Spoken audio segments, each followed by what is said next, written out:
Why was the range so quiet that morning? So still it felt like the mountain itself was holding its breath. Snow whispered across the Iron Veil range, brushing white powder over everything it touched: rifles, rocks, faces, memory. The world had been reduced to two outlines in the cold: Sergeant Arya Monroe, call sign Spectre 1, and the man beside her, Master Sergeant Cole Vance. Somewhere far beyond the scope's reach was a figure known only through fragments of intercepted chatter: Dmitri Orov, the architect of something that didn't just threaten soldiers, it threatened what they fought for. They trained killers in silence, not for chaos or fame, but precision, discipline, patience measured in breaths. They gave them rifles that could reach across valleys and numbers that could end wars, but no one ever told them one pull of the trigger could change history. Arya lay prone, cheek pressed to the cold polymer of the Barrett M107A1, the great beast of a rifle cradled against her shoulder like it had a heartbeat of its own. Through her hazel eyes, the world shrank into glass, a ridgeline miles away, a single human silhouette framed by endless snow. Oraf. That was the name passed in code and whispers, the man in charge of a hidden program Borealis. It didn't just train marksmen, it built assassins, engineers of chaos, men who could turn battlefields into graveyards. Beside her, Vance worked in silence. The type of silence earned over decades, the silence of someone who knew the weight of every word. His range card was spread across the snow, pencil dragging faint gray lines as he murmured data to the wind. Winds pushing east, 6 knots top layer only. Below that, calm. Mirage shows 2 degrees right at 2000. His tone didn't rise, didn't fall. Just steady, mathematical calm, like the heartbeat of a man who'd learned long ago that panic wastes oxygen. Arya didn't reply. Some calculations lived beneath words. The kind you didn't explain, you felt them: pressure, air density, drift. The way snow hissed when a gust rolled down a valley. She could feel the direction of the wind before the instruments confirmed it. The world had become a living map inside her bones. Vance didn't have to look up to know she was already solving it. Elevation 97 MOA, he added. Coriolis 1.2 mils right. Spin drift, 1 left. You're threading a needle through a hurricane. He tapped the pencil against the card, eyes never leaving the scope's reflection. You trust it. Trust. It was a strange word for this line of work. At that distance, 3.5 kilometers, trust was a currency rarer than gold. One wrong breath, one twitch, and history would rewrite itself in blood and failure. Through the reticle, Orov moved among his team, 5 men, weapons slung, speaking in clipped Russian, half-laughs muffled by distance. They looked like instructors on a break, but Arya saw it differently.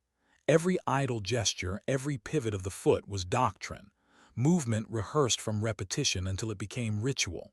These weren't soldiers. They were predators learning choreography.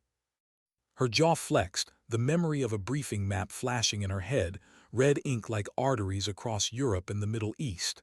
Ambush points, convoy routes, all tied back to one mind: Orov's. A single pull of the trigger could change that. But that was the problem, wasn't it? A single pull. At 3,540 meters, the shot wasn't just improbable. It was almost mythical. The bullet would hang in the air for nearly 10 seconds, long enough to feel it if you were on the receiving end, long enough for fate to reconsider. Wind, spin, gravity, temperature, each one conspiring to shift destiny by millimeters.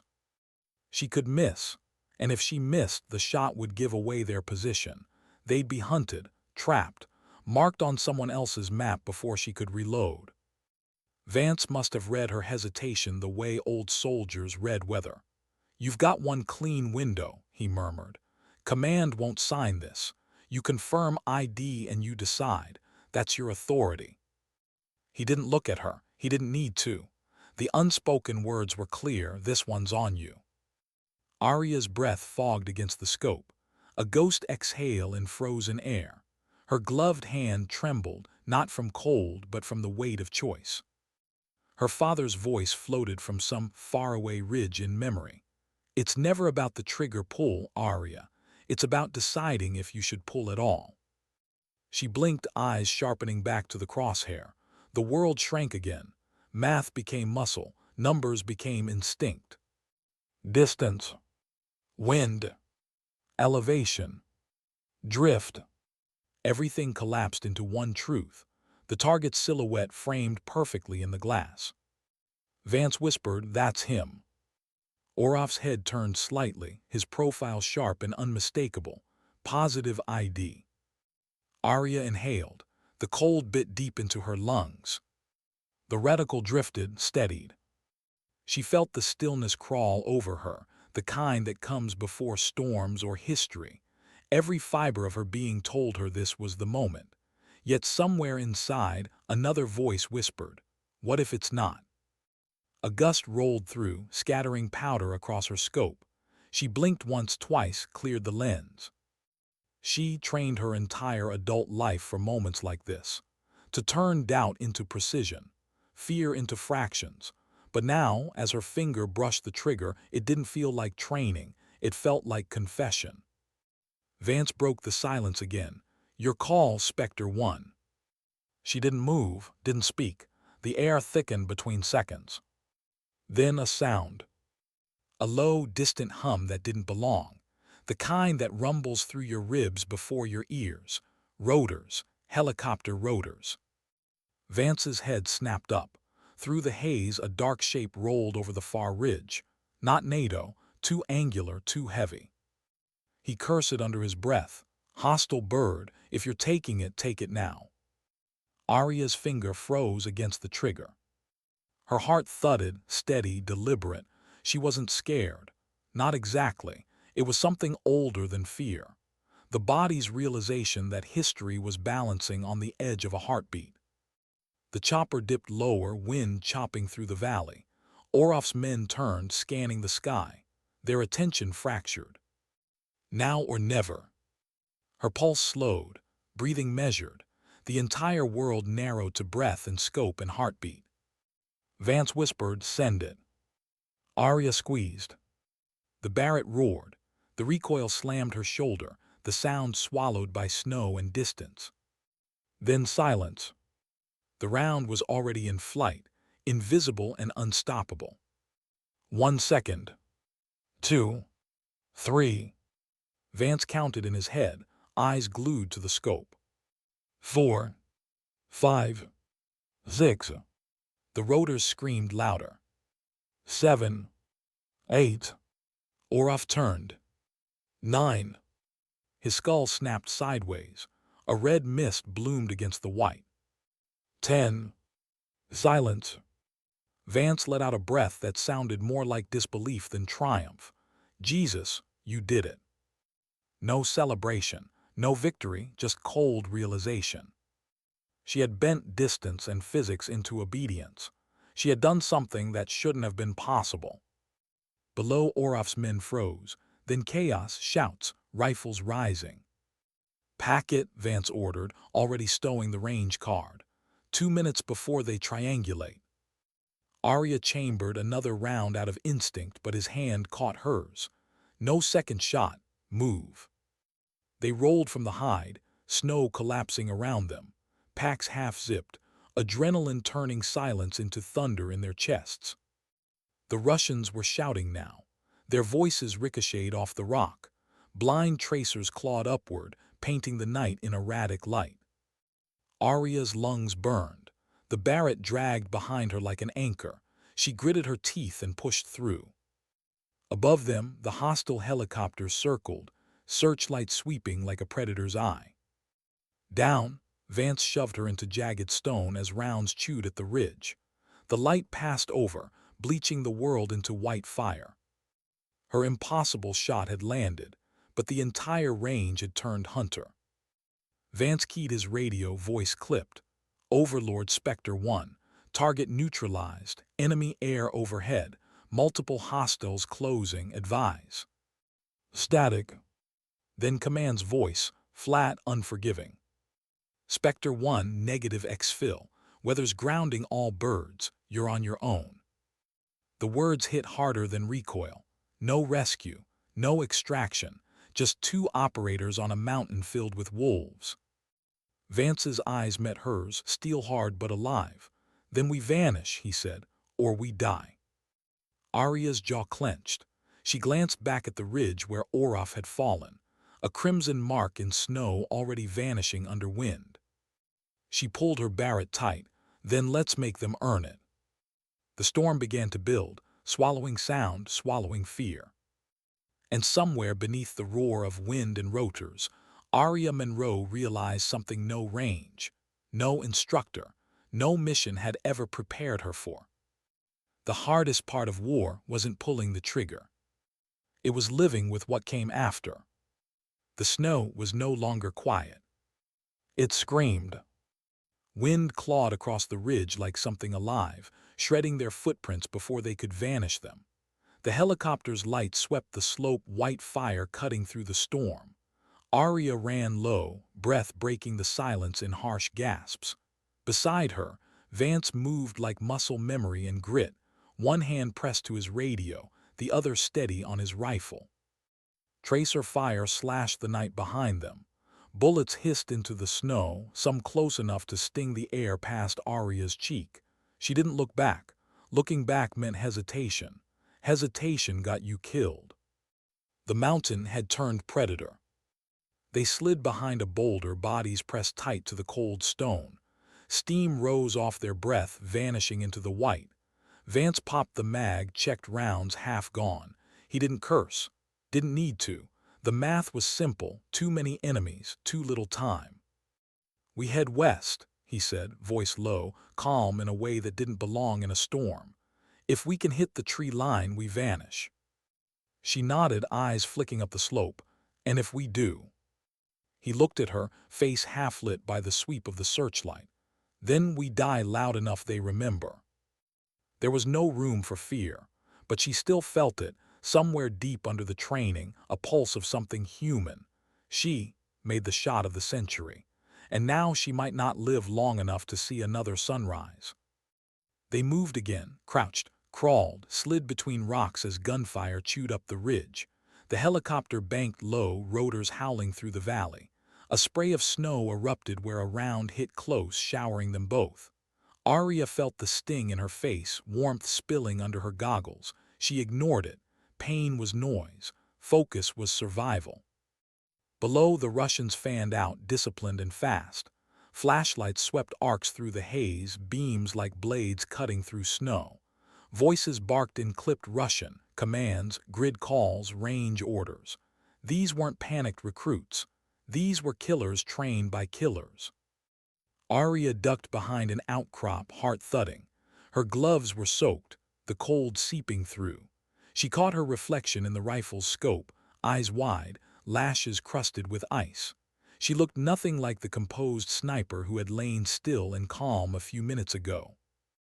Vance's voice cut through her thoughts. "Keep your head. You earned your shot, now earn your exit." She nodded, but something inside her cracked. Earn your exit.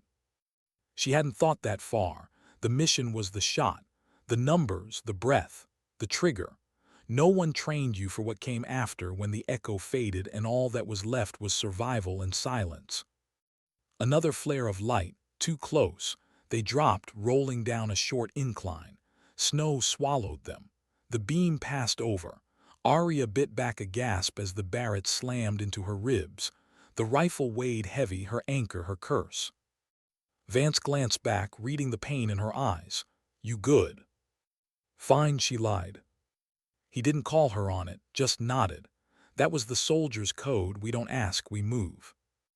They reached a narrow defile, an old runoff chute carved by centuries of snowmelt.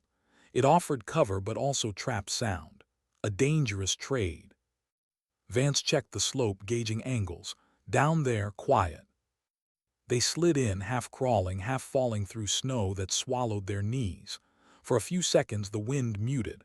The helicopter noise faded behind ridges. Silence, fragile, precious, returned. Arya leaned against the rock, chest heaving. Her gloves trembled. Vance pulled a small map from his chest rig, light dim under his hand. "Extraction gone," he said. "But we've got one fallback. South Ridge, old service cabin. Satellite relay there. If we can get a signal, maybe Command rethinks weather protocol." She didn't laugh, but the thought brushed irony. We're betting our lives on maybe. Better than nothing. Snow fell harder, soft flakes turning to sleet. Arya looked up. The world had narrowed to white. No horizon, no stars, just storm. "How far?" she asked. 3 clicks. 3 clicks through hell. "Through home," he corrected, voice rough but steady. "We've trained for worse." Had they? She wondered. Training didn't cover betrayal, didn't prepare you for commands saying you're on your own. The cold didn't hurt as much as that sentence had. She stared at the rifle slung across her chest. The same weapon that had made her a legend an hour ago now threatened to pull her into the snow. "The barrack gives you power," her instructor once said, "but it also takes it from you. It owns you until the last shot." She swallowed. "Vance," she said quietly, "what happens when they write this up?" He looked over, brow furrowed. "What do you mean?" "Back home, Command, the reports, the shot. They'll pin it on you. Medal, maybe, history books." "That's not what I meant." She hesitated, her breath fogged in the dark. "Do they ever write what it costs?" Vance was silent for a long time. Then he said, "No, they don't." The words sank deep, heavier than the storm. A crack of gunfire echoed up the chute. Close, too close. Both froze. Flashlights bobbed down the slope, voices sharp, echoing in the narrow pass. "They're tracking us," Vance hissed. Arya dropped to prone, swung the Barrett forward, peering through her scope. The wind drove sleet into her face, blurring vision. But she saw them, 3 shapes, black silhouettes in a sea of white. Her finger found the trigger. Vance's hand caught her wrist again. "No, suppress, don't mark. We shoot, we tell them exactly where." She clenched her jaw, muscles straining. Every nerve screamed to fight, to fire, to do something. But she obeyed. Sometimes survival was the hardest form of discipline. They crawled deeper into the chute, scraping knuckles on stone. The sound of boots grew louder above. Vance pointed upward, whispering, "There, left ridge. It opens into a gully. Move." Arya nodded. She climbed, boots kicking through powder, fingers clawing at the frozen ledge. The Barrett dragged at her back, catching on rock. She shoved it free, ignoring the flare of pain in her shoulder. Gunfire erupted below. The Russians had found their trail. Rounds smacked into stone, shards cutting her cheek. "Move," Vance barked. She lunged, pulling herself over the lip, then reached back. Vance grabbed her arm, hauling up, but a shot cracked and he staggered. The sound that left her throat wasn't a word. It was instinct. "Cole." He dropped against the rock, a dark stain spreading through his jacket. "Shoulder," he hissed, teeth gritted, through and through. Blood already steamed against the snow. Arya's heart kicked into overdrive. Training took over. She tore open her med kit, hands shaking but precise. Tourniquet, pressure. Not. The world narrowed to motion. The sound of his breathing became the only sound that mattered. "You're gonna be fine," she whispered. He looked at her, a half-smile ghosting through the pain. "You're lying." "Yeah." Another burst of gunfire. Closer now. Shadows moved below. "Go," he said, voice rough. "Leave me." She shook her head. "Not happening." "Damn it, Arya." She cut him off. "You taught me to fight, not to quit." His breath hitched, half a laugh, half agony. "Then you better fight harder than I ever did." They both knew time was bleeding out faster than he was. Arya looked up the ridge. The path narrowed to a jagged slit between 2 cliffs, a funnel that could hide them for maybe a minute, maybe more. "There," she pointed. Vance followed her gaze, then nodded. "Ugly, but it'll do." She hauled his arm over her shoulder. His weight pressed down like gravity itself. Step by step they moved. The snow fought them, dragging, clinging. Behind them, shouts rose closer, furious. A bullet chipped the rock beside her head. Another tore through Vance's pack. He grunted, nearly fell. She held him up, teeth gritted. Almost there, she hissed. Another round hit. The slope above them shuddered, then a sheet of snow broke loose, an avalanche small but deadly. It crashed over them, knocking them sideways. She felt herself tumbling, air punched from her lungs. When the world stopped moving, she was half buried. The Barrett was gone. Vance lay a few feet away, coughing blood and snow. She clawed her way out, lungs screaming, muscles burning. Found him, pulled, dragged. There was no strength left, only something deeper, primal, carved from every reason she'd ever had to survive. They fell into a hollow under an overhang, a cave just big enough to breathe in. Gunfire passed above. Voices echoed, distant now. For the moment, they were invisible. Arya collapsed beside him, heart hammering. Her fingers brushed his shoulder, dressing, still tight. He opened one eye, still here. She nodded, voice raw, "You're stuck with me." He smiled faintly, eyes closing. "Remind me never to doubt you again." Outside, the storm screamed against the rock. Inside, two soldiers listened to their own breathing, the sound of being alive. Arya leaned her head back, staring at the black ceiling of the cave. Somewhere up there, Orof's blood was freezing into the snow. The shot had been perfect, the escape a disaster. She thought of her father's letter, the one tucked deep in her vest pocket. She hadn't read it in months, but now she could hear it in his voice, clear as wind across a Montana ridge. "This gift isn't for glory, it's for bearing what others cannot." Her hands shook, her jaw clenched. "Yeah," she whispered to the storm, "I'm bearing it." The wind outside howled like something alive. And Arya Monroe closed her eyes, knowing the storm was only just beginning. When dawn finally came, it didn't look like morning. It looked like a warning.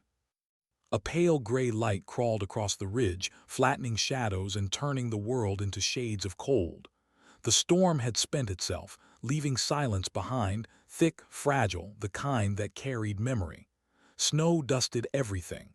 Blood, brass, the prints of a fight they barely survived. Arya stirred first. The cold had numbed her legs hours ago. She blinked through the half-light, watching her breath rise in slow, ghostly ribbons. Beside her, Vance lay still, his skin pale, breath shallow. The makeshift bandage on his shoulder had frozen stiff, dark with blood that had stopped only because the cold demanded it. She pressed her glove against his neck, pulse weak but there. He was alive. For now. She shifted her body, propping him against the rock wall. The storm outside had buried their cave entrance halfway in snow, safe for the moment, but trapped. Arya listened. No voices, no rotors, only the wind whispering through broken stone. The Russians hadn't given up. They were out there somewhere, sweeping the range, moving with the patience of hunters who knew their prey had nowhere to run. She reached for the Barrett, half buried beside her. It felt heavier than it had ever felt before. The weapon that had once been a tool of precision now looked like a question, one that had no right answer. She wiped frost from the scope, staring through the glass out toward the open valley. Everything was white, endless, and quiet. You'd never guess that death had lived here just hours ago. She breathed slow, deep, the kind of breath that made the air burn. Then she heard it, something faint, mechanical, distant. Engines. She froze, lowering the scope. It wasn't rotors this time. It was the grinding rhythm of tracked vehicles, echoing up from the lower valley. They were coming again. She looked at Vance. His eyelids flickered. He was awake barely. "Talk to me," she said softly. He blinked, voice raw. "How bad?" "Bad," she said. "They've got armor moving, probably transports, search teams." He grimaced, tried to sit up and failed. "Then we move." "You're not moving anywhere." He opened one eye, giving her that look, half defiance, half pride. You think I trained you to babysit me? You trained me to survive, she snapped, anger cracking through exhaustion. And that's exactly what I'm going to do for both of us. He tried to smile, but it turned into a wince. You got a plan? Yeah, she said quietly, scanning the slope. Don't die. It wasn't a joke. She unzipped her pack, spreading gear on the snow, rations, batteries, flare guns, spare mags. The radio sat between them, its light dead. She tapped it once. Nothing. The blizzard had fried the relay, or maybe command had given up trying to reach them. They were ghosts now. She tried again anyway. Overlord, this is Spectre 1. Do you copy? Over. Static.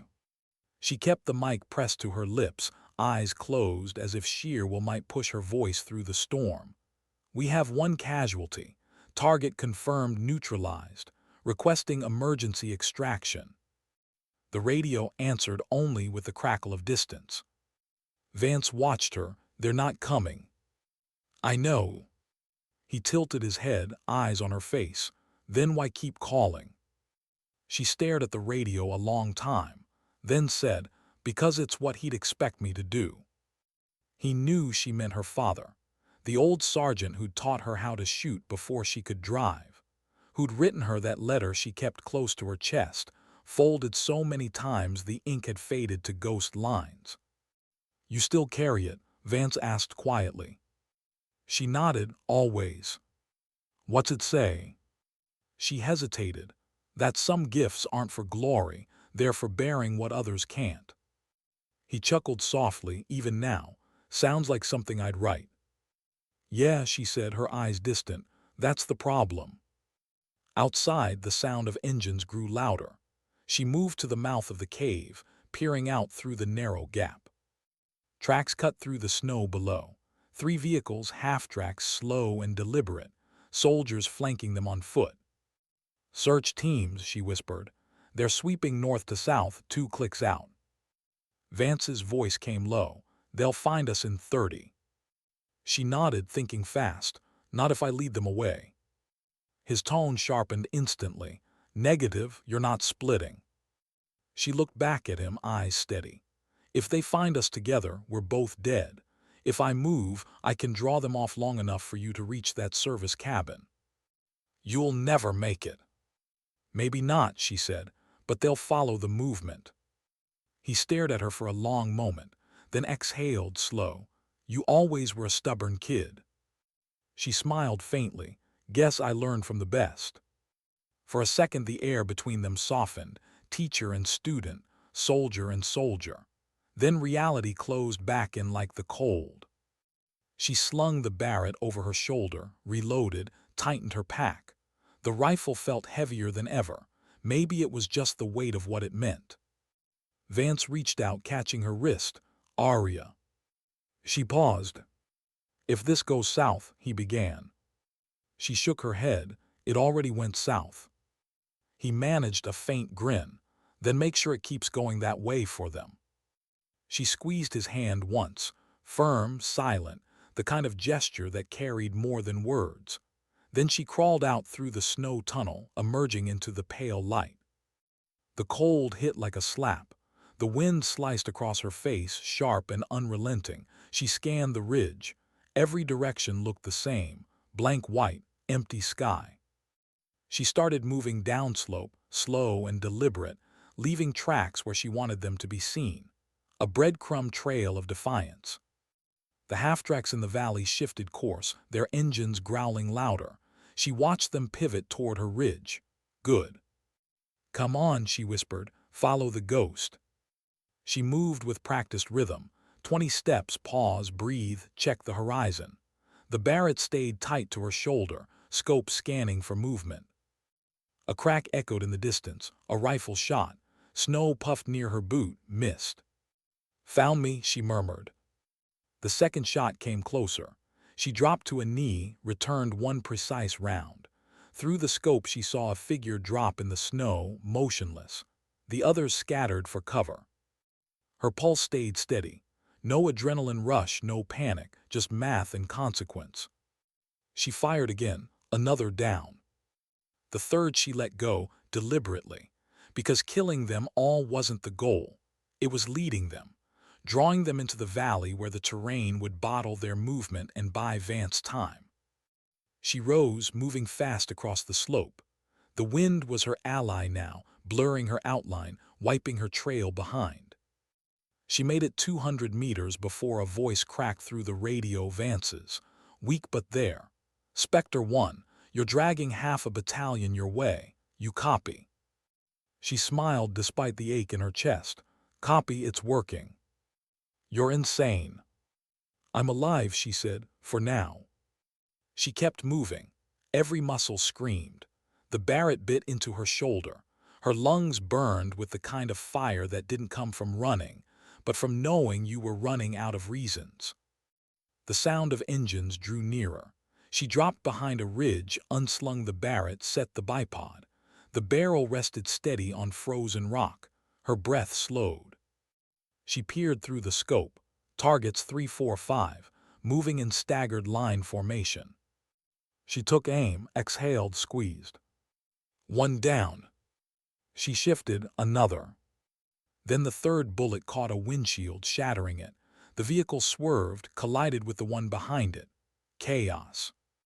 She didn't feel triumph, only the cold certainty that she was becoming exactly what the program had made her, an equation with no emotion, no margin for error. Then faintly, Vance's voice again. You still breathing, Spectre? Barely, she said. Good, he rasped, because I've got company too. Her stomach dropped. What? 2 stragglers found the cave. His voice broke into static, then came back faint. Don't worry, I'll handle. The line went dead. Vance, she said, Cole, come in. Nothing. The silence that followed wasn't peaceful. It was suffocating. She felt something inside her shift, cold replaced by heat, anger, fear, guilt. She yanked the Barrett off its rest and started back upslope, feet sinking deep in the snow. Logic screamed against it. The mission said survive. But some things in war weren't about logic. They were about not letting someone die alone. Each step burned, each breath tore at her chest, but she kept climbing. Halfway up, movement flashed to her right, 2 figures cresting the ridge. Russian. One held a subgun, the other carried a thermal scanner. She dropped before they saw her, heart pounding. Her gloves brushed the cold metal of the rifle, and she remembered her father again, his voice steady and sure. Sometimes you don't get to choose the storm. You only choose how you stand in it. She rose just enough to see, lined up the scope.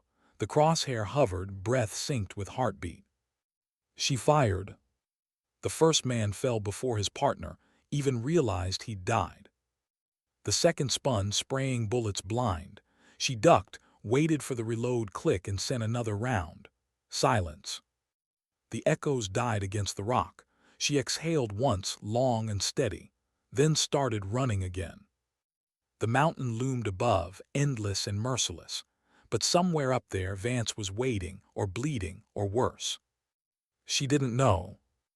All she knew was that the impossible shot had changed the course of a war. And now it might cost her the only person who understood what it had taken. She didn't remember when the running stopped. Only that her legs gave out halfway up the ridge, and for a moment the world tilted sideways. Snow, sky, and breath blurred into one colorless smear. The pain came later, hot, sharp, undeniable. But she didn't stop. Her boots broke through crusted drifts. The Barrett's sling dug into her shoulder until she could feel the bruise through layers of gear. None of it mattered. All she saw was the faint trace of tracks ahead, hers from before, and the ghost of another pair leading back toward the cave. 2 sets. Then 1. Then none. She slowed, pulse hammering in her throat. The entrance came into view, a jagged tear in the mountainside, half hidden by snowdrift and shadow. For a second she hesitated, the world narrowing into silence. Vance, she whispered. No answer. She crawled the last few feet, rifle ready, eyes cutting through the dim light inside. The cave smelled of metal and blood. Her flashlight beam swept over gear scattered across the floor. Vance's pack lay open, contents spilled. His M4 rested nearby, bolt locked back. Empty. And then she saw him. Slumped against the far wall, one knee drawn up, head tilted. His eyes were closed. The wound on his shoulder had bled through the bandage, a dark bloom spreading across his jacket. Cole. Her voice cracked on the name. She dropped to her knees beside him, glove pressed to his neck. Warm, barely. Hey, you're still here. He stirred, eyelids fluttering. His voice came out hoarse. You came back. Of course I came back, she said, forcing a shaky laugh. You think I'd let you steal my dramatic exit? He smiled, weak but real. You shouldn't have, they'll be on you. They already are. She worked fast, fresh dressing, water, stabilizing what little she could. He winced but didn't protest. When it was done, he caught her wrist. Arya, listen. No, she said firmly. You save your strength. This isn't about me. She froze. Something in his tone, flat, final, made her chest tighten. He looked at her with the clarity of someone who'd already accepted more than pain. You think they'll let you walk away from this? That shot you took, Oraf, wasn't just a target. He was a signal. You killed their architect. They'll burn the whole program to bury the proof. She stared at him. You're saying? I'm saying Borealis was never meant to be found. You just made it famous. The words sank in slowly, cold spreading through her veins that had nothing to do with the weather. But Command sent us, she whispered. We had authorization. He gave a rough laugh that turned into a cough. Command sent us because they didn't want to be seen doing it themselves. We were the plausible deniability, the ghost story. She shook her head, refusing to accept it. Then why tell me to take the shot? Because someone had to, and because I knew you'd do it right. Her throat closed. The truth in his eyes left no room for denial. Outside, the wind shifted, carrying faint voices, shouts, boots crunching through snow. The Russians were close again. Vance's hand tightened on her sleeve. They'll come through that pass. You can't stay here. I'm not leaving you. He managed a faint smile. You already saved me once. Don't make it worse. Stop. I mean it, he said. If you die here, the shot dies with you. Everything dies with you. The only proof we have that Borealis existed is the one person who can tell it. She felt her heartbeat stutter. You're telling me to run. I'm telling you to finish the mission. Silence stretched between them, the kind that swallows noise, thought, emotion, until all that's left is truth. He reached into his vest, pulled out a data chip, cracked, bloodstained, but intact. Recon data. Everything we pulled from the ridge before the storm, take it. Find a relay, send it. Don't let it vanish. She hesitated. Arya. She took it. His fingers brushed hers, cold and rough. If you make it out, don't come back for me. You understand. She swallowed hard. You'll make it out too. He didn't argue, and that silence hurt worse than any words could have. The voices outside were closer now. She could hear the metallic clatter of rifles being readied, the low rumble of engines turning. Time was bleeding out. Vance nodded toward the far wall where the rock thinned into darkness. There's a fissure there. Narrow, but it leads to the backside of the ridge. Might buy you a head start. And you? He gave a thin smile. I'll keep them busy. Her pulse surged. No. Yes, he said quietly. You've already done your part. Let me do mine. For a long second, neither moved. Then Arya leaned forward, forehead resting against his. You once told me every soldier gets one miracle, she whispered. You were mine. He closed his eyes, voice barely a breath. Then make it count. She stayed a heartbeat longer, memorizing everything. The shape of his face, the line of his jaw, the quiet weight of a man who'd carried others his whole life. Then she rose, slinging her rifle, gripping the data chip so tight it bit into her palm. As she turned toward the fissure, Vance spoke again. "Spectre 1." She looked back. He raised his hand in a half salute. "Make them remember." Her throat burned. She nodded once, then disappeared into the shadows. The fissure was barely wide enough to crawl through. She dragged herself inch by inch, snow falling through cracks above her, freezing her fingers raw. Behind her, faint gunfire echoed, short bursts, steady cadence. Vance holding them back. Then came a louder sound, an explosion that shook the rock itself. She flinched, heart seizing. The cave mouth glowed briefly, then went dark. She stopped moving. For a moment she couldn't breathe, couldn't think. Then she forced herself forward, because stopping meant letting his sacrifice mean nothing. She emerged on the far side of the ridge, the sun now breaking through clouds, cold and indifferent. The valley below stretched endless and empty. No rescue, no allies, just one soldier and a truth worth dying for. She pulled her goggles down, adjusted the Barrett, and started moving south. Every step was a choice not to stop. After an hour, she reached the tree line, tall pines weighed down with frost, branches creaking under ice.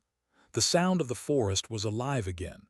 Birds, distant cracking of frozen wood. For the first time in days, she wasn't being shot at, and that silence, that peace felt wrong. She found a shallow ravine near a frozen stream and dropped to her knees, exhaustion finally catching her. Her gloves shook as she dug the chip from her pocket. It was still there, still intact. She stared at it, something so small, so fragile, and yet inside it proof that could reshape everything. Her eyes stung. She wasn't sure if it was from the cold or the tears she refused to let fall. Then she heard the sound. Distant, soft. A helicopter. Her first thought was rescue, but that hope died fast. The pitch was wrong, the sound too heavy, too deep. Not American. She flattened herself into the snow, scanning the tree line. The helicopter broke through the fog, its silhouette black against the pale sky. Russian. No markings, but familiar enough. She stayed still, breath shallow. The chopper circled once, twice, then banked away, scouting pattern. She waited until it vanished behind the ridge, then moved, fast, quiet, south toward the coordinates Vance had given. 2 hours later, her legs were failing. She stopped feeling her toes. Every breath scraped her lungs raw. But then through the trees she saw it, a structure half buried in snow, a cabin. The relay station. She pushed the door open with her shoulder. Inside, dust and silence. The equipment was old, Cold War era, but intact. She dropped the Barrett, hands fumbling with frozen locks, finding the panel beneath layers of frost. It came alive with a faint hum. "Come on." She plugged the data chip into the port. The screen flickered, then stabilized. Transmission cue blinking. Her breath caught. It was working. She keyed the old transmitter, voice low, steady. "This is Spectre 1. Mission compromised. Sending recon data on Project Borealis. Confirm receipt." The static roared in her ears. Then faintly a voice. "Spectre 1, this is Overlord. We copy." She almost laughed from sheer disbelief. "Package transmitting now," she said. "Be advised, Master Sergeant Vance KIA. Repeat, Vance KIA. Data confirms enemy program. I need extraction." Static again. Then the voice softer. "Acknowledge, Spectre 1. Data priority 1, stand by." She closed her eyes, exhaling for what felt like the first time in days. Maybe, just maybe, they'd make it mean something. Outside, the wind picked up again, whispering through the trees. Arya sat beside the console, head against the wall, body finally surrendering to exhaustion. The Barrett rested across her knees, silent now. Her father's letter was still tucked in her vest. She pulled it out, unfolded it slowly. The ink had bled in places, but the words were still there. "It's never about pulling the trigger, Arya. It's about knowing why you pulled it." She read the line again, and again, until the meaning sank deep enough to hurt. Outside, the sun dipped behind the mountains, setting the snow aflame in gold. And somewhere far above, a rescue bird turned its nose toward her coordinates, too far to hear yet but coming. She didn't smile, not yet, because she knew better.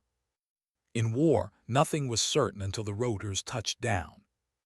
The snow began to sing again. Not the soft lullaby of wind it had been that morning, but a new sound, heavier, rhythmic, distant rotors cutting through the air. Rescue. Or so she wanted to believe. Arya Monroe sat hunched beside the cabin's console, eyes fixed on the blinking transmitter light. It had been 30 minutes since her last transmission, long enough for Hope to start feeling dangerous. Her breath came in slow, shallow clouds. The Barrett lay across her lap like a steel oath. Outside, the horizon glowed faintly with approaching dusk. The sound grew louder. A helicopter, same direction she'd expected. Same pitch. Same promise. She rose to her feet, legs unsteady from hours of stillness. Moved to the door, cracked it open. The cold slapped her face. There through the trees, black silhouette against a bruised sky. American shape. Blackhawk frame. For a heartbeat, she couldn't breathe. Then her radio crackled. Spectre 1, this is Guardian 2. We have your coordinates, preparing to land for exfil. Her knees nearly gave out. Relief hit like a wave she didn't know how to stand in. Copy that, Guardian 2, she said, voice trembling just enough to sound human. Visual confirmed. I have 1 KIA. Repeat, 1 KIA. Request medical evac for self. Affirmative, the voice replied.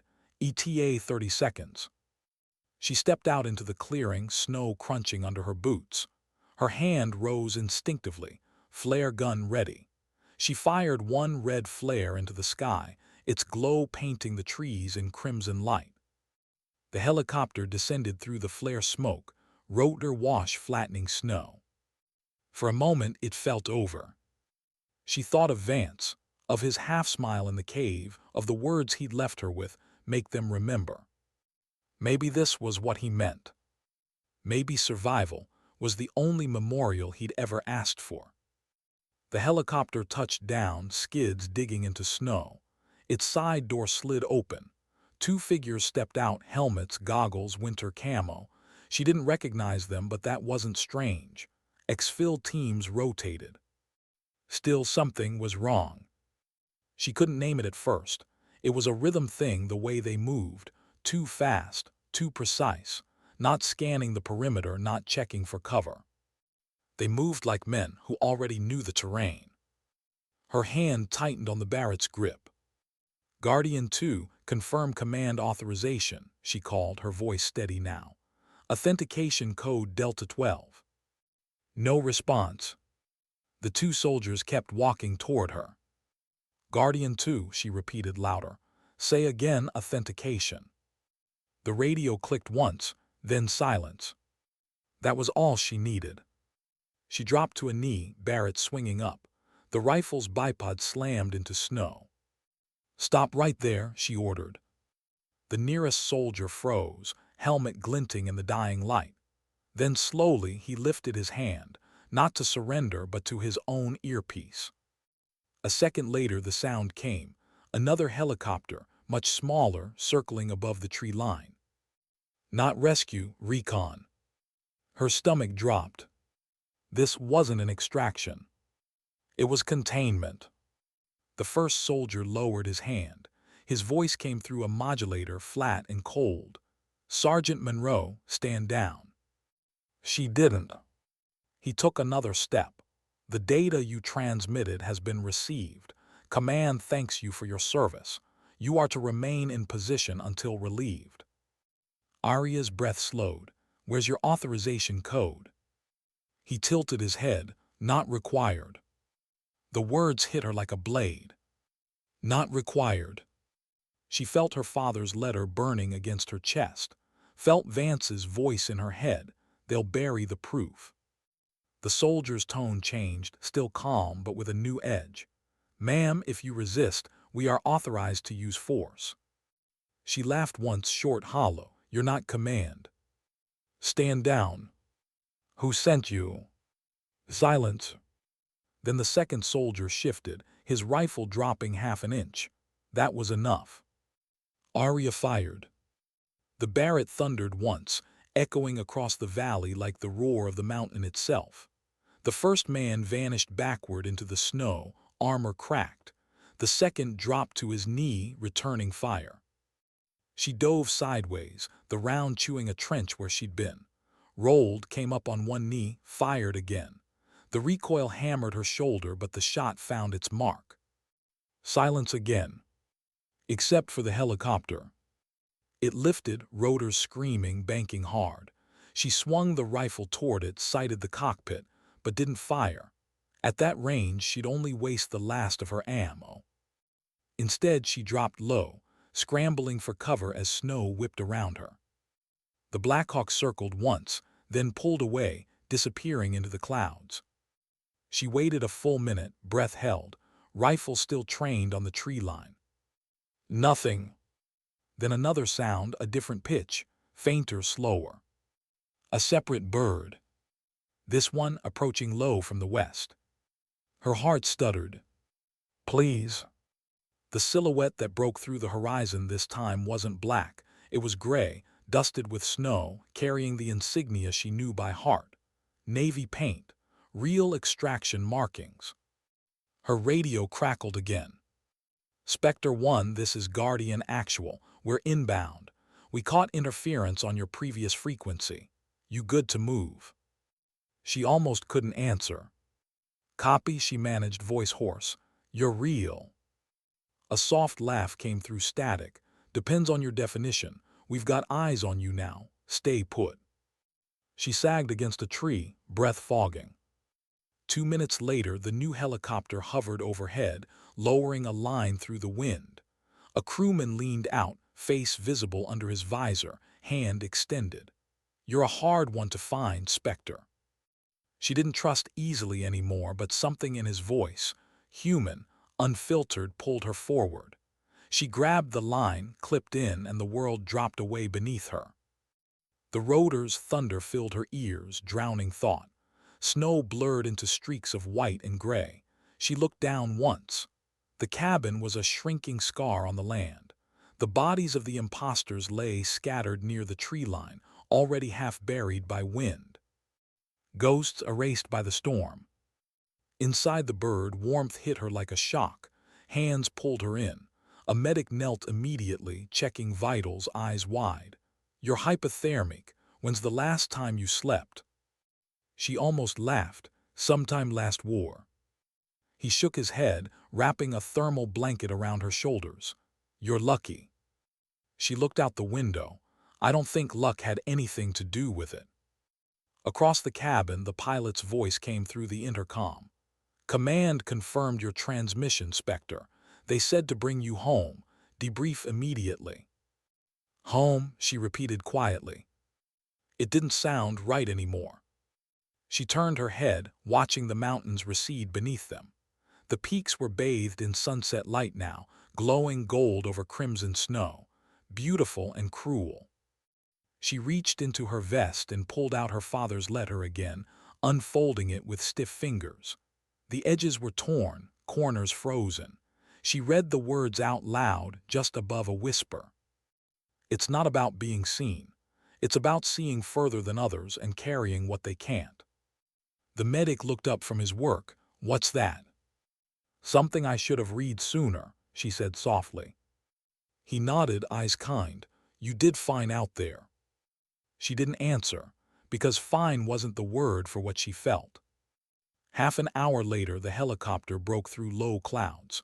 The base came into view, temporary setup, field tents and floodlights cutting through twilight. As they descended, she spotted the flag flapping above the command post, backlit by dying light. For a moment, she almost believed in the word safe. But the second she stepped off the ramp, she knew better. The first thing she noticed, no one met her eyes. Officers moved fast around her, heads down, faces tight. Not celebration, not relief, just containment. Two men in suits, not uniform, waited near the debrief tent. Their coats didn't belong to the weather. The taller one stepped forward, Sergeant Monroe. She nodded. I'm Agent Rourke, Internal Security. You'll come with us for debrief. She frowned. Where's command? They've been briefed, he said smoothly. We'll handle the rest. Her pulse ticked up. Where's my co? Unavailable. The medic behind her hesitated. Sir, she needs medical. Rourke cut him off. That'll be arranged. Come along, Sergeant. Arya glanced around. The other soldiers avoided her gaze. No nods, no recognition, just silence. She followed, every step measured. Inside the debrief tent, warmth met darkness. Rourke motioned toward a chair. Sit. She didn't. Where's the data I transmitted? She asked. He smiled, the kind of smile that had no warmth in it. It's being handled. Handled how? Not your concern. Her stomach twisted. That data cost lives, you can't just bury it. Sergeant, he said calmly, you completed your mission. You neutralized a high-value target. That's what history will remember. His words were a mirror of Vance's warning. You killed their architect. They'll bury the proof. Arya took a step forward. So that's it. You erase it, pretend none of it happened. Rourke's eyes didn't blink. That's above your clearance. Something inside her snapped quietly, cleanly. She leaned in close enough that her breath fogged his glasses. You can bury a file. You can burn a name, but you can't erase what was done. You can't unmake the truth. For the first time, the agent's expression faltered, just for a second. Then he nodded to the guard. Take her to holding. She didn't resist, not yet. As they let her out, the snow started falling again. Light, peaceful, indifferent. She looked up, watching the flakes melt on her gloves. For a moment, she thought of the mountains, of Vance's laugh echoing in the storm, of the ridge where she'd made the impossible shot. The world had forgotten already. But she hadn't. And as they locked the door behind her, Arya Monroe made herself a silent promise. If the system was built to hide the truth, then she'd become the ghost that haunted it. They didn't take her to medical. They took her underground.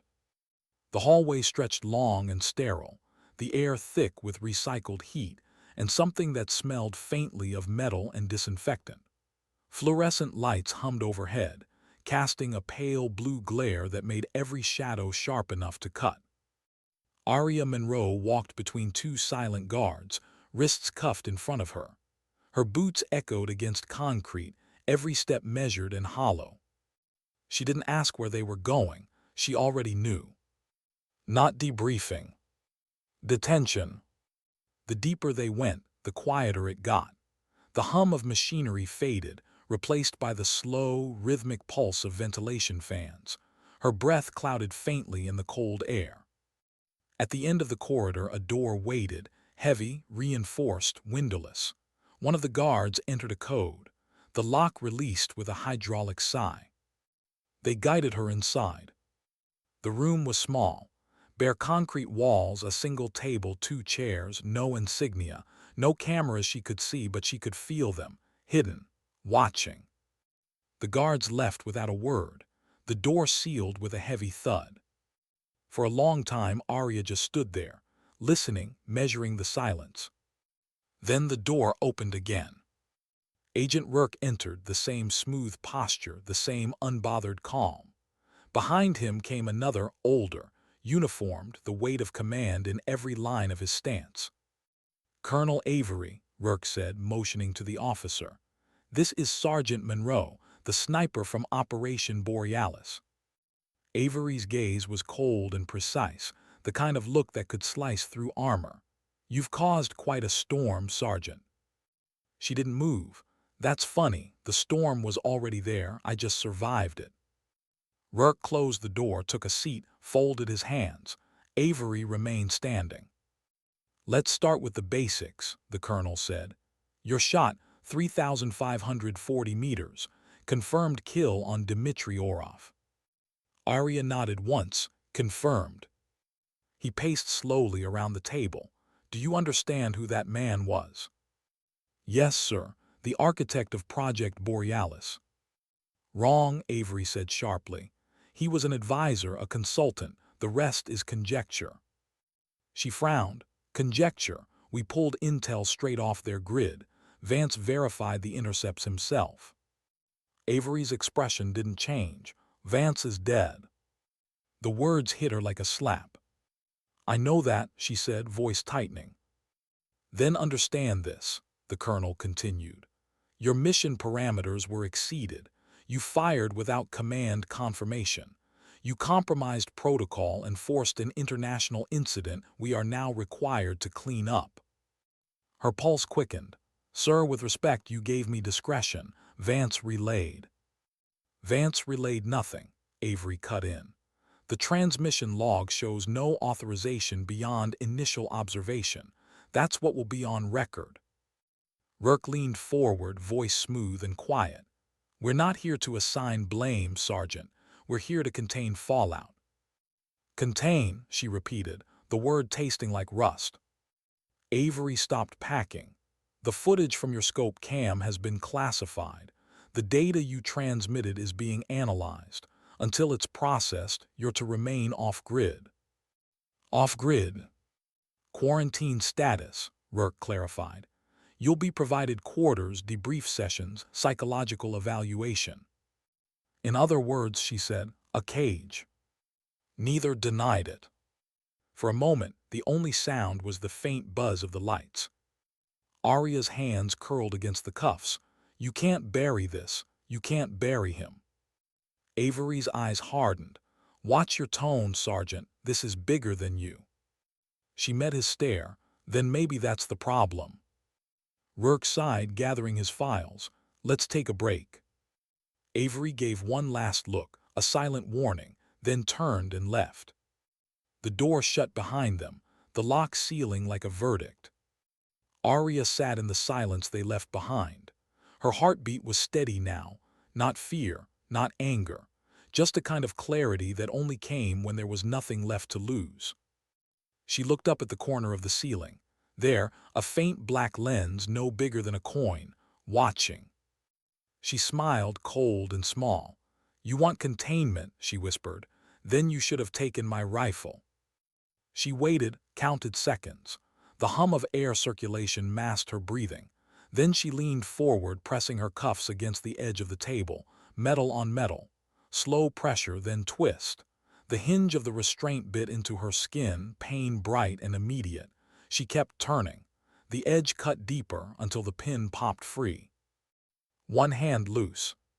She exhaled softly, wiped the blood against her pant leg, and slipped free of the other cuff. Then she waited. When the door opened again 20 minutes later, it wasn't Rourke or the colonel. It was a young officer, fresh, nervous, carrying a tray. He froze when he saw the cuffs on the table.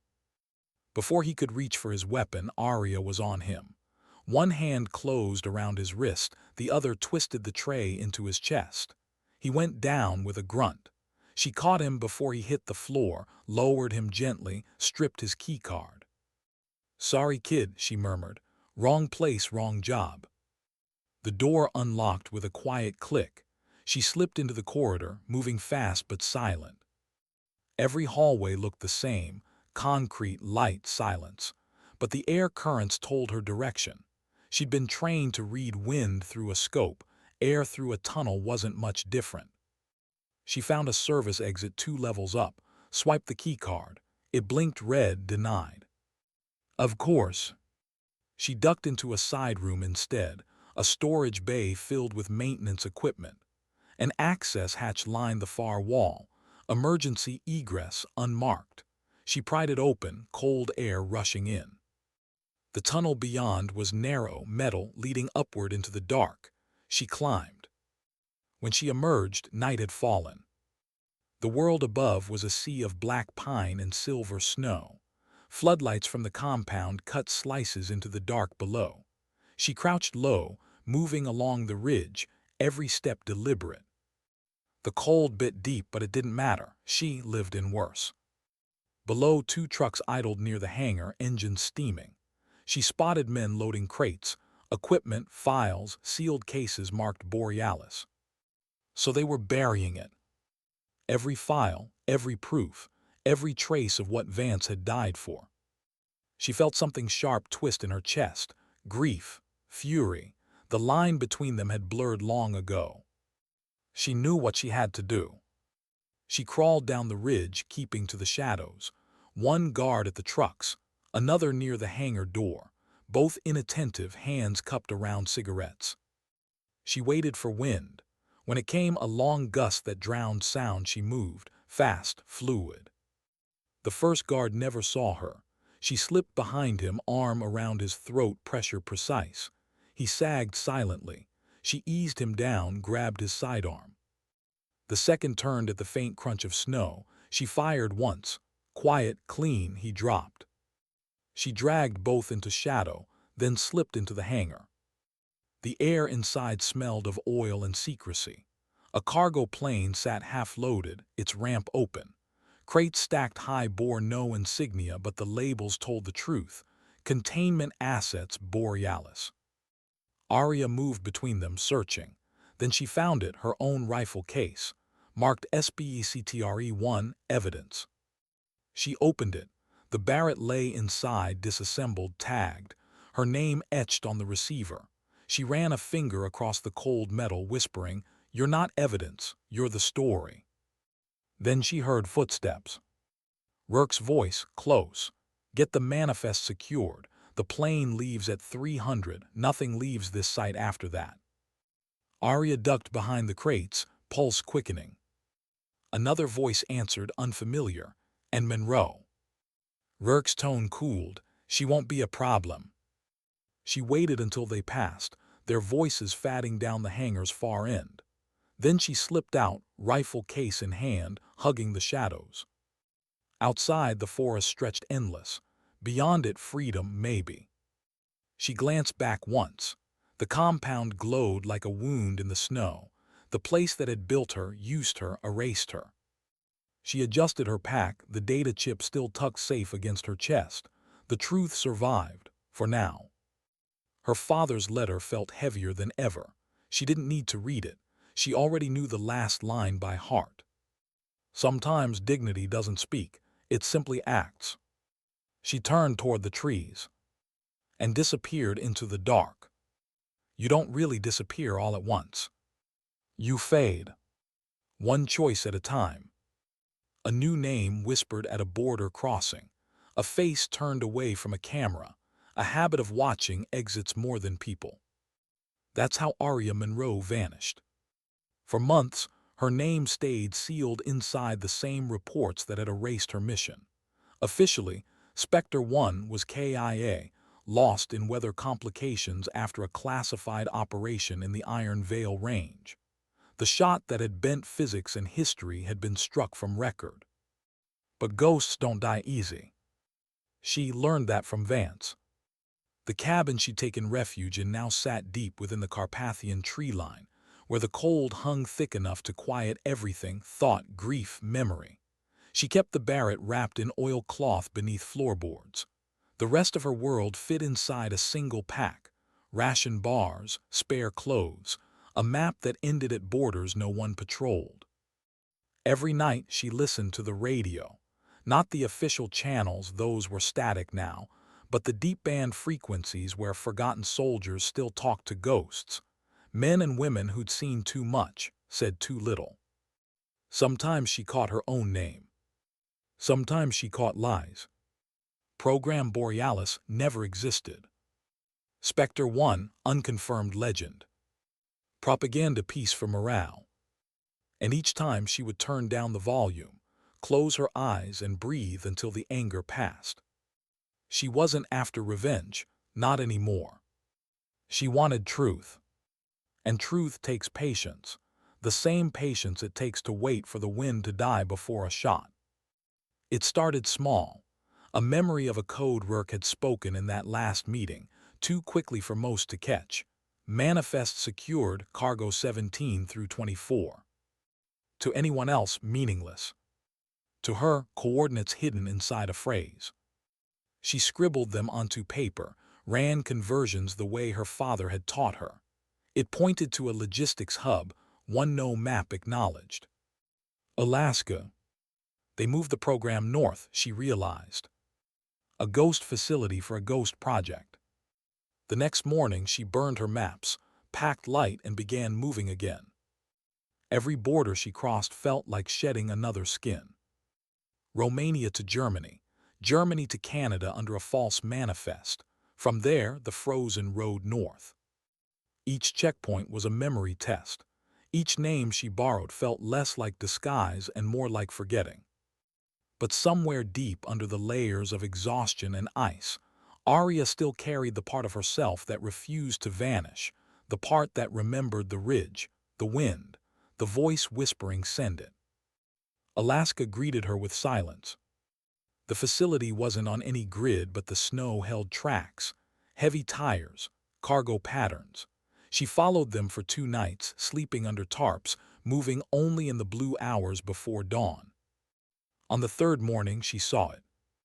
Half buried in ice, a cluster of domed structures disguised as research outposts.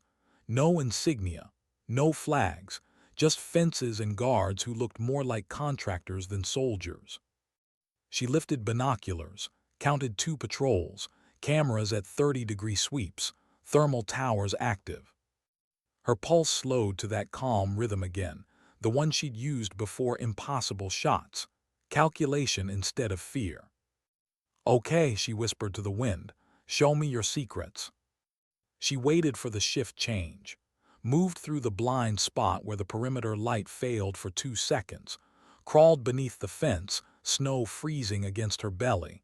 Every movement was measured, every breath rationed. Inside, the air buzzed faintly, generator hummed beneath the wind. She slipped between buildings, eyes scanning for identifiers. One sign stopped her cold. Borealis Cold Storage, Division 3. It was real.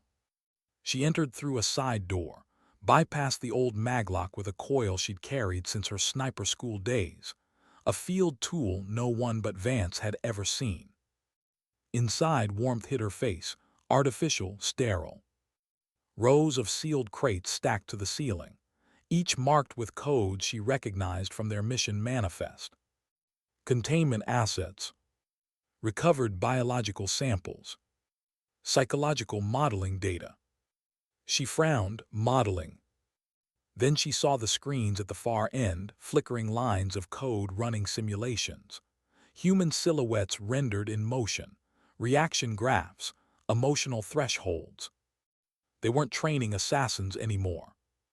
They were building them. Her chest went hollow. The rifle, the math, the calm, none of it had been hers alone. They'd been studying her, replicating her. Every variable from the Iron Veil shot was here. Wind vector, heart rate, distance, emotional response. The impossible kill wasn't just recorded, it was replicated in simulation thousands of times. They weren't trying to erase her. They were trying to copy her.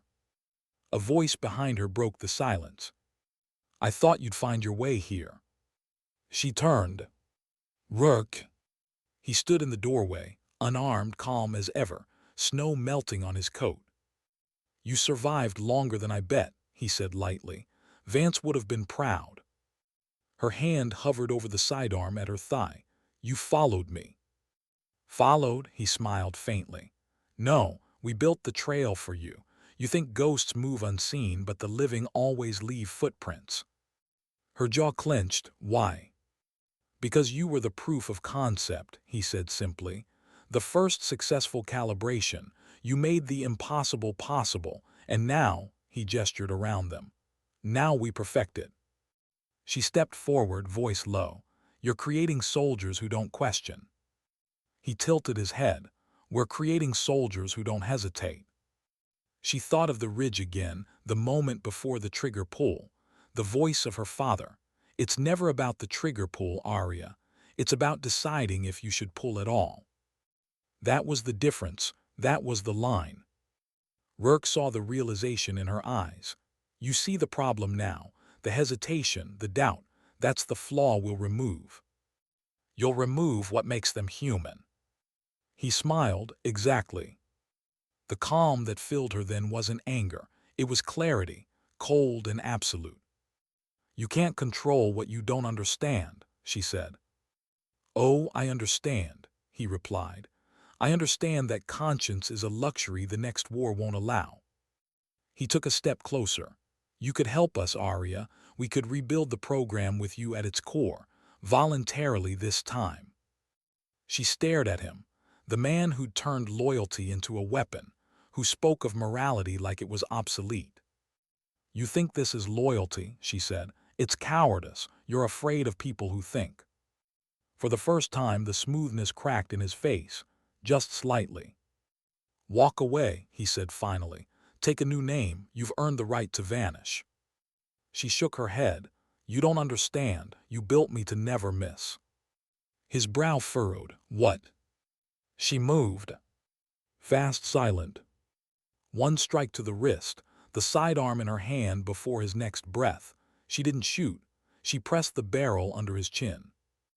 Erase me, she whispered, and you erase the only person who still believes you can be stopped. He didn't flinch, then do it. She studied him for a long second, the face of a man convinced he'd already won. Then she lowered the gun. No, she said quietly, death, too small for people like you. She backed away, grabbed one of the data drives from the console and turned.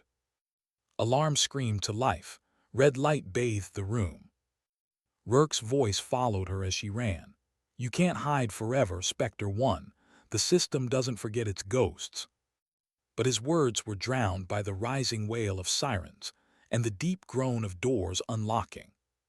She sprinted through the corridor, ducked under the half-open blast gate, snow hitting her face like shrapnel as she burst back into the cold night. Behind her, the Borealis facility glowed red against the dark. In her hand, the data drive pulsed faintly with life, the heart of the machine that had tried to turn her into something less than human. She didn't stop running until the lights were gone. When she finally collapsed against a rock outcrop, breath tearing at her lungs, she looked down at the drive. Tiny, unassuming. Inside it, everything they feared. She held it to her chest, feeling the faint heat through the gloves. Vance, she whispered, voice breaking, you were right. They didn't want the truth buried, they wanted it rewritten.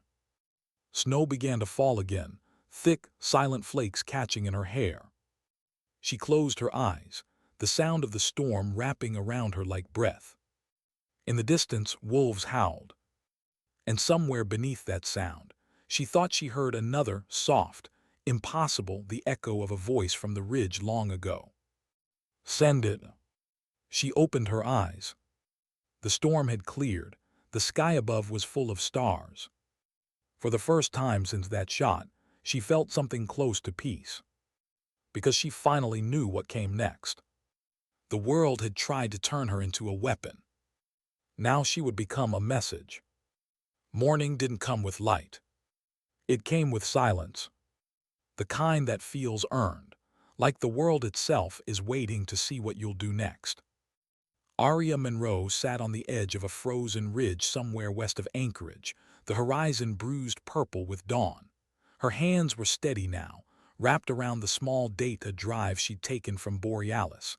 It looked harmless, just a sliver of metal and code. But she knew what lived inside. Everything. Every face, every experiment, every number that proved humanity was being rewritten. The storm had passed, but she was still in its wake. She hadn't slept. The adrenaline was gone, leaving only ache, the kind that settles behind your ribs and doesn't leave. Her reflection stared back at her from the faint sheen of the drive's surface. Tired eyes, frost-burned skin, hair tangled from wind. It didn't matter. She had a signal. The small field radio she'd rebuilt from scavenged parts hummed faintly beside her. She rigged a transmitter using the same satellite frequencies that once carried her mission orders. Fitting, she thought, that they'd carry her defiance now. The world had forgotten Spectre 1. But Spectre 1 hadn't forgotten the world. She keyed the mic. "This is Sergeant Arya Monroe, formerly Spectre 1 of Task Force Echo. I'm transmitting on Emergency Channel 9.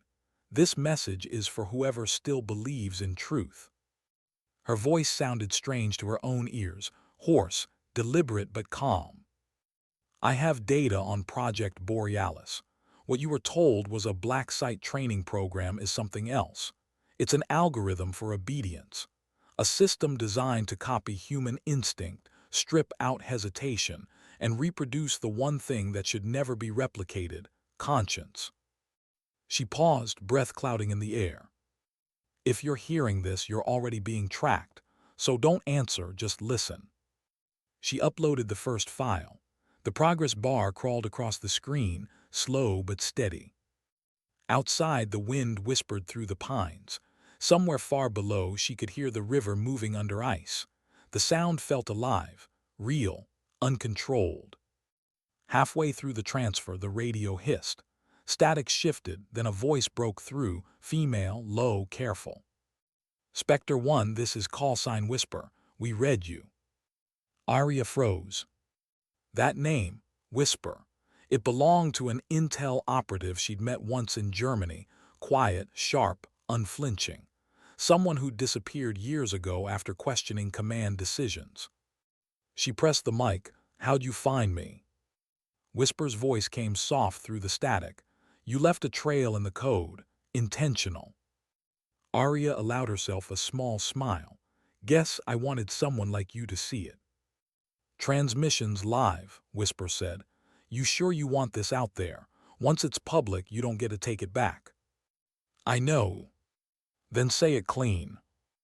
Arya leaned forward, breath steady. Project Borealis used psychological and biometric data from covert operatives to engineer soldiers without fear, without doubt. They used me, my shot, my hesitation. They're creating replicas that don't know mercy. She hesitated. If this gets buried again, there won't be another line between weapon and human. There won't be a choice. Static, then Whisper again. "You've got 5 minutes before they triangulate you." Arya nodded to no one. "5's all I need." She uploaded the final packet, raw footage from the Iron Vale range, the impossible 3,540-meter shot, the proof of Orof's execution, and the telemetry that tied it all back to Borealis. The moment the file hit 100%, she switched channels. Open broadcast, civilian frequencies. Her voice filled the airwaves. "Most of you don't know my name, that's good. You don't need to. Just know this. The line between protection and control is thin. I crossed it once. Don't let them cross it again." She stopped speaking, let the words hang. The radio crackled softly. Then Whisper's voice, quieter now, signals spreading. "News networks are mirroring it. You did it." Arya exhaled slowly. "No, we did." Silence again. Then faintly, rotor blades. She turned her head toward the sound, low, growing louder. Black silhouettes cresting the horizon. They'd found her. She stood, pocketed the drive's duplicate, slung the Barrett across her shoulder. The cold bit deep through her gloves, but her hands didn't shake. Whisper's voice was sharp now. "Spectre, you need to move." Arya smiled faintly. "They'll see me running, that's what they expect." "Then what are you?"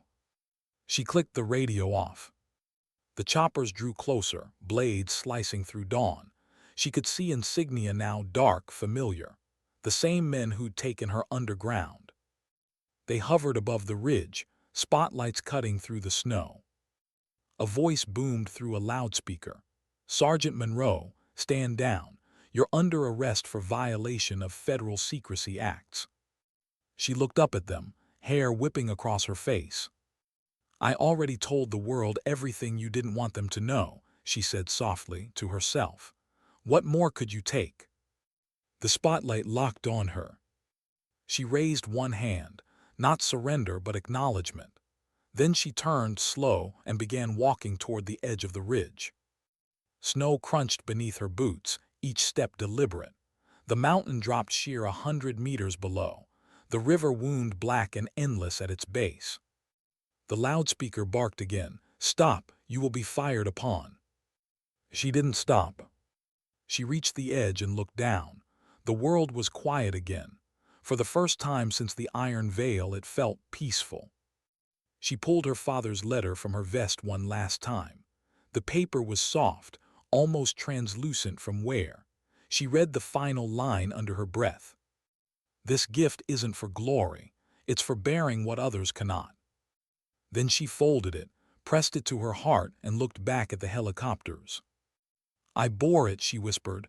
"Now it's theirs." A shot cracked through the air, not hers. The round struck rock inches from her boot, a warning. She smiled, small, tired, unafraid. "Always late to the trigger," she murmured. Then she stepped backward, vanishing into the white. But that wasn't the end. Because truth doesn't die just because the messenger falls. It spreads. 2 days later, every major network across the world aired the footage, the impossible shot, the classified files, the algorithms. Borealis was real. The hearings began within a week. Commanders denied it. Politicians called it fabrication. But the evidence was undeniable. And somewhere, buried deep in the metadata of the files, was a line of code that none of the analysts could explain. Spectre 1 still watching. Whisper became the voice of the leak, carrying it further. Soldiers in remote posts started whispering the same phrase. Journalists called it legend. The world called it accountability. No one ever found a body. Some said Arya Monroe died on that ridge. Others swore they saw a woman matching her description months later in Eastern Europe, working under another name, training volunteers. The truth didn't matter. What mattered was what she'd left behind, a reminder that the line between conscience and command isn't drawn by orders, it's drawn by choice. And that sometimes, the quietest act of rebellion is simply refusing to forget. If there had been a final scene, it would have been this.